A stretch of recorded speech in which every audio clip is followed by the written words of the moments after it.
Hi, my name is Maya, and I moved from Florida to Alabama. And well, let's just say my life is a little crazy. Welcome to Happily Forever Maya.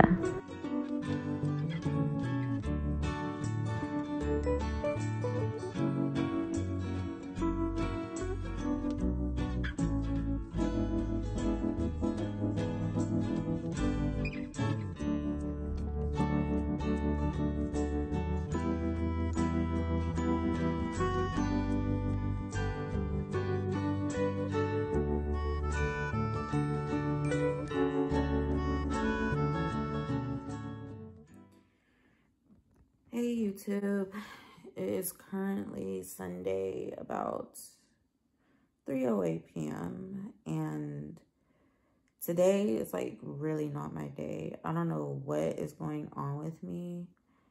I woke up this morning and to feed my dog, and then like I don't even know, like I didn't feel good. I went back to sleep for a little while my parents went to church. And my parents came home and it was like around 12 noon. Oh my gosh, when I say I did not feel good, like I'm still drowsy, but I'm trying to keep myself awake. I don't know if it's like a head cold, which I'm kind of feeling like it's a head cold, but I don't exactly feel the best. But anyways, my parents are currently gone again. I'm just like not wanting to do much. I ate a little bit. It didn't affect my stomach really. But yeah. So today is going to be kind of like a lazy day, but I think today for dinner, I'm going to make me some spaghetti. Yeah, so it's going to be a spaghetti day, and maybe I'll make some cookies because cookies are good. But yeah, so this is kind of my day today. Really lazy and whatnot. And I hope I'm not coming down with anything because Tuesday I have to get a tooth extracted, which that should be fun. But yeah, so I'm hoping not, because then I'd have to be on antibiotics or something before they'll probably do the procedure. I don't know. But we'll see what happens. We'll see what, like, how I feel tomorrow and stuff like that. Which tomorrow I'm making potato soup.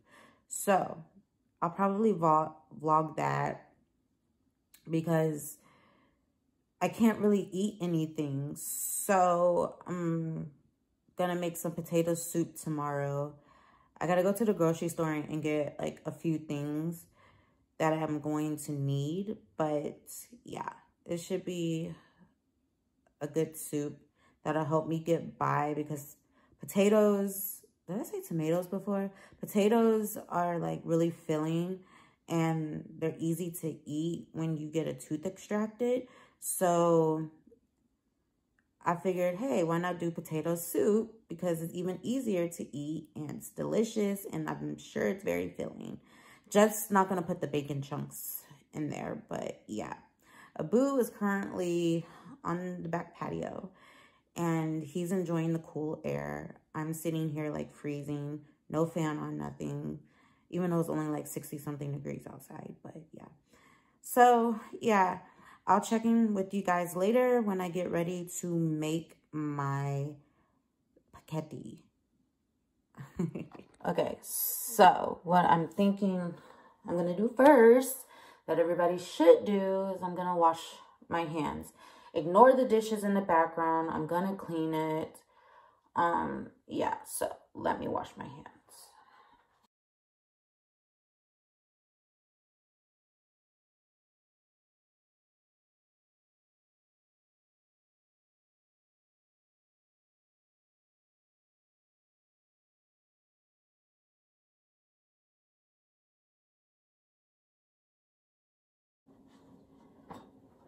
Okay, I should probably move the camera.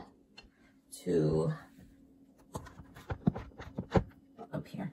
All right, so I'm gonna get this started on bubbling so I can add the pasta.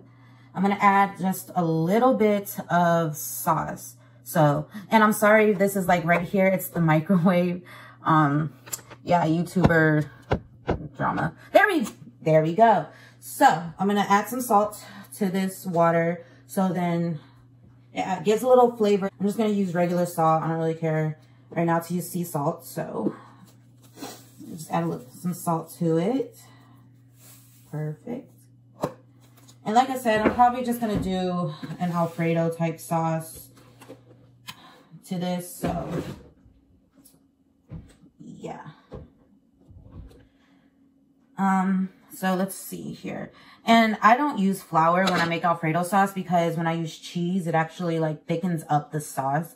So I'm not going to be using flour. That kind of cuts back on carbs and stuff like that. So let's let's turn this on right now. We're going to turn it on medium. And then I gotta get some butter. So butter. Get the unsalted Kerrygold butter as well. You don't want like, because I'm going to be adding salt to this. You don't really need like the salted butter. Unless like a recipe calls for the salted butter. But I like to add my own salt. So I had to learn that. I didn't realize that the butter was like salted and it's like really salty. And then plus I would add salt to my food.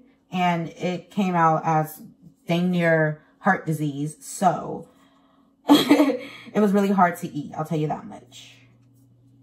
So while that's coming to a boil, I'm just gonna go ahead and start on this because it doesn't take spaghetti long to cook. So it's already coming to a boil. I can never get this in. So I'm gonna get a knife. So we got our knife. I'm gonna use, because it's Alfredo, I'm gonna use probably about a third of this butter. About a third. So I'm gonna cut it without cutting my finger. And then we're going to let it melt. So that's part of our fat right there.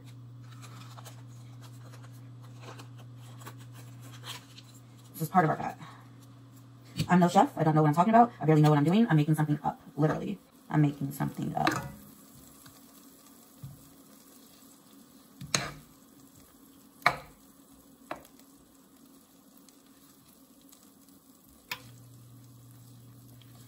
And the butter is melting nicely. You can even use like a fourth of butter. You really don't need a lot of butter, but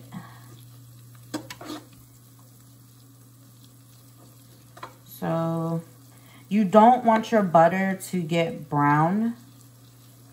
So yeah. So I kind of want to talk about my lupus story. So I was actually recently diagnosed April 30th of this year, and it all started back in December when I was working at a daycare, and like out of nowhere my wrist like started hurting, and it was hard for me to pick like the children up. I was dealing with kids turning to 1-year-olds, so basically toddlers, and that was hard, not gonna lie. It was painful too, very, very painful.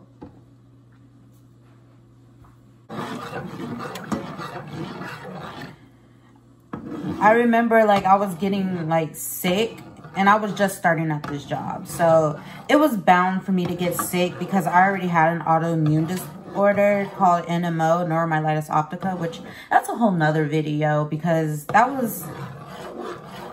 that interfered with a lot of my like happy high school moments and whatnot. So that's a whole separate video. Anyways, so I just remember being in so much pain. I couldn't move. Like my body, my joints was just like, oh my gosh. So I went to the emergency room because I knew it wasn't normal. Like I did not feel normal. It was not normal. Okay, nothing like that is normal. So I went to the emergency room and the doctor, mind you, I had McDonald's, okay? I had McDonald's, eating it in the hospital, which that's like a big no-no. But look, Subway wasn't open, so what was I supposed to do? So yeah, I went to the emergency room and the doctor took like some lab work, and it came back my ANA was super high, like triple digits. And he was like, you need to get in with your PCP right away, because you're you have a lot of inflammation and whatnot. Sorry for the steam, but yeah, you have like a lot of inflammation and you should really get that checked out. So I go to my PCP and they get lab work from me as well. And they said that it could either be lupus or rheumatoid arthritis or whatever other inflammatory disease out there. So they get me into a rheumatologist. Mind you, this was a 2-star rheumatologist, okay? The first time I see him and like I'm telling him my symptoms, how I'm feeling, I had like these red blotchy spots on the palm of my hand, and he tells me that he doesn't know. No doctor should tell a patient they don't know. Like, thanks for your honesty, but that's not what I want to hear, you know? So I'm upset, I'm crying and stuff like that. I wanted help, you know, because I was in pain. Like, it's not normal. Anyways, so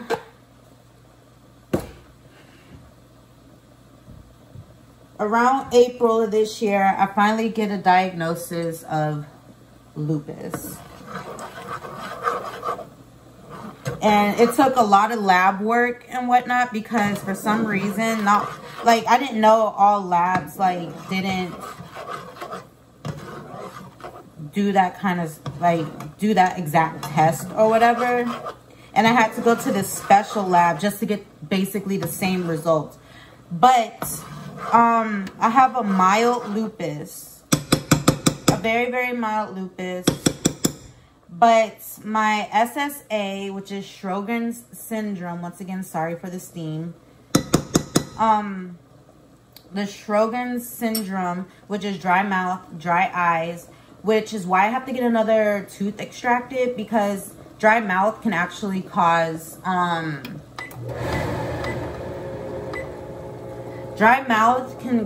cavities and stuff like that. And it's been like really, really weird dealing with that. I'm not going to lose all my teeth, don't worry. But yeah, some people do lose their teeth. And I have an aunt and a cousin that also has the Sjogren's. I mean, not the Sjogren's, lupus. One of my cousins has Sjogren's, and another one of my aunt has the my aunt has the Sjogren's, and my cousin has the lupus. So yeah, I'm just gonna put in some cheddar cheese in the Alfredo sauce. I thought that would be really cool to do. So, but yeah, so I'm not alone in this. Like,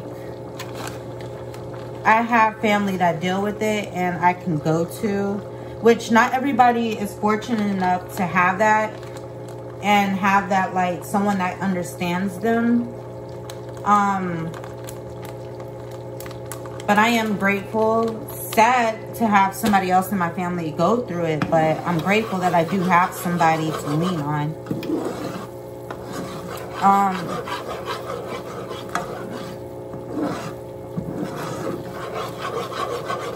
It's nice to always have somebody that, like, understands you. It's always nice, especially when you're going through, like, an autoimmune disorder.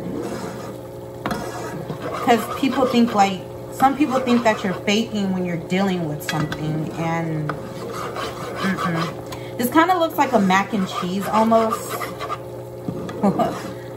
I'm also gonna add some green onions to this. Maybe add a little bit more milk to this because it looks a little too thick. I might have added too much cheese, but I'm gonna add some more milk to this to kind of.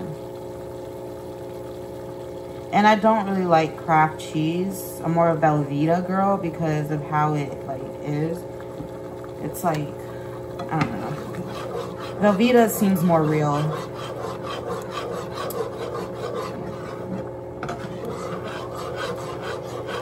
But yeah, that's basically my story of how I got diagnosed with lupus. And the thing about lupus is some people don't even get diagnosed until like years later. So I feel like even though you don't have a disorder or you don't have a disease or anything like that, I still think it's important to like look up certain things just for knowledge.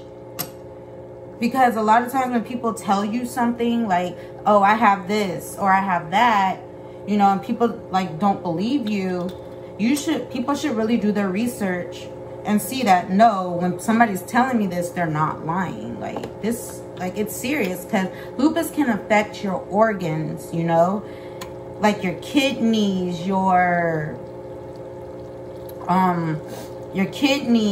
heart, your brain, your joints, everything. So I'm gonna turn this off. I'm actually gonna add some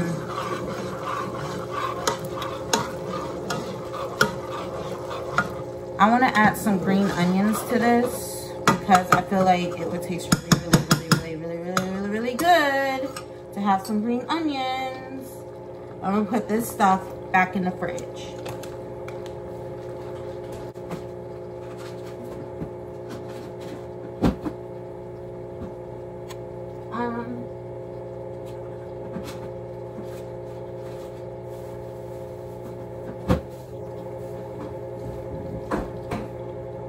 But yeah, so I'm gonna chop up some green onions to put into this. Should taste really good. That I'm gonna place in here. And don't worry, I will show you the final product when I am done.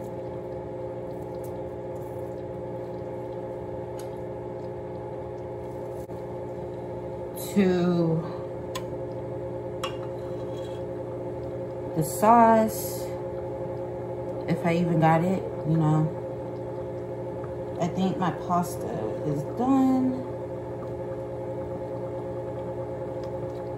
There we go. Okay.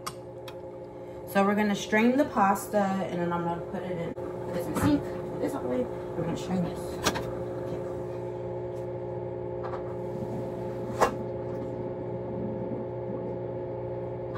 Leave this in the sink. Strain this. I might have made a little bit too much sauce because I didn't make like a whole lot of pasta, but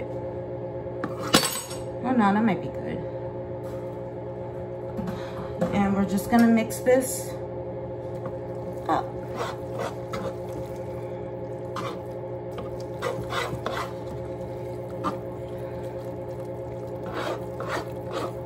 And we can, I think I already turned this off.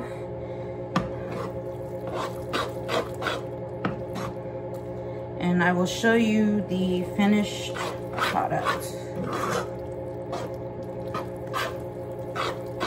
I forgot I had leftover pizza too, but it's cool.